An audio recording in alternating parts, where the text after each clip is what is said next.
Hey everybody, Real with Wes. Welcome to Monday, starting off the week. Hope you guys had a great weekend. Hope you guys caught, hope you guys caught this past Saturday and saw a new series I started. And then, of course, with Pastor 2 Sunday, man. I encourage you guys to keep checking in. If you didn't get to watch it, go back on YouTube, Creflo Taffi Ministries, Facebook pages. You can check all that out. So we got some exciting things coming together, and things we'll get into later throughout the week. But let's jump right into what I want to get into this week. I want to talk to you about how to receive. Now, how to receive, when we automatically think how to receive from God, and this will include that. But it's more how to be open to be poured into.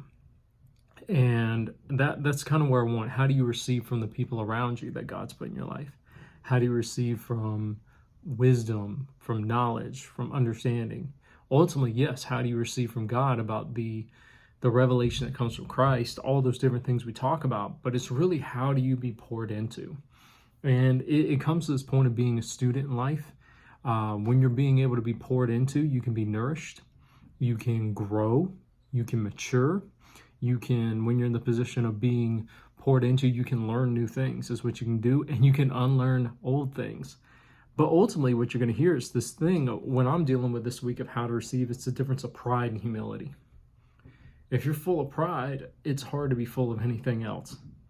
Pride is what really shuts down anything being an open vessel to be poured into. Yes, we want to be, poured into by the right things, by the Spirit of God, by good and healthy things. But there's this other side where we're just completely shut off. And we're shut off from the gifts and resources that are around us. And pride is a lot of that. So let me get into this. How do we change that? How do we avoid the position of pride and into the position of being open to be poured into and receive? Well, the first thing is a willingness to listen.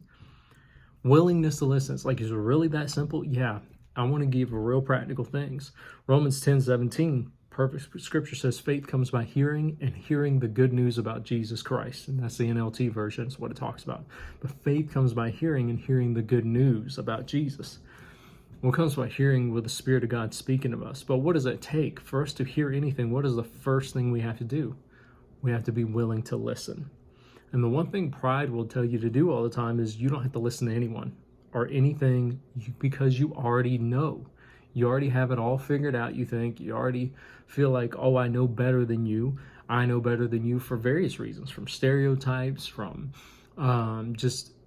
from racism to sexism to inequality to classism to the list could go on to all the isms of why.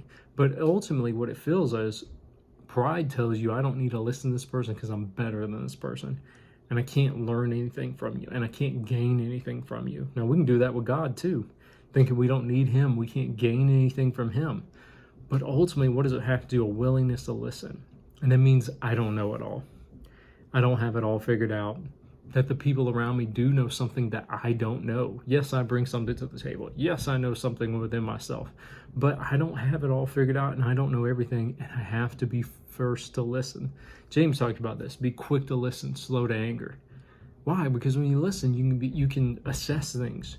You can get more of an accurate, and it's listening with an attentiveness. It's not just listening to listen, to let it bounce off and wait for the next response. No, it's listening to gain understanding. It's listening to go somewhere with that listening is what it is. But it's that willingness, and it's setting that mindset that, you know what? I may not agree with everything you say, but can I learn something from you still? I've heard pastors say before, you can even learn something from a fool in one perspective, and maybe you learn what not to do. Sometimes you listen, and I hear people talk, and I'm like, I learned not to do that. I don't like the agree. Maybe I don't agree with it, and maybe I don't take it all, but I still listen. Why? Because I give the opportunity for a moment to make a fair assessment instead of biasness, and make a fair assessment and say, is this really good information or not? And from that, I gain a lot of healthy perspective. I broaden my view of life. I broaden my view of people. I broaden my view of different perspectives and how things work and how things flow. Everything is about listening is what it is, and this willingness to listen. But that means humility and submitting. And that's what makes listening so hard, because it means you have to submit to someone. The biggest thing, if you want to learn about gender equality in your marriage, is how well you listen to the other person. Every bit of it will stem there. If you want to think you understand equality, equality starts with the foundational block I've learned.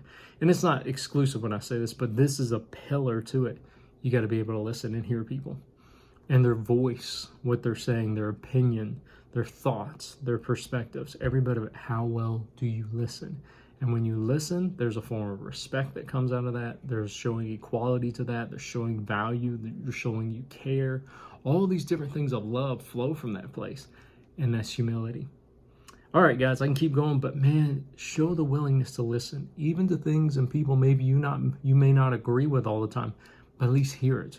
You don't have to do everything that you get told or said. Sometimes there'll be good wisdom that says, that's not something I need to follow for my life. Or thank you for the advice, but it doesn't really fit my situation. There can't be that. Don't do that in a dismissive way.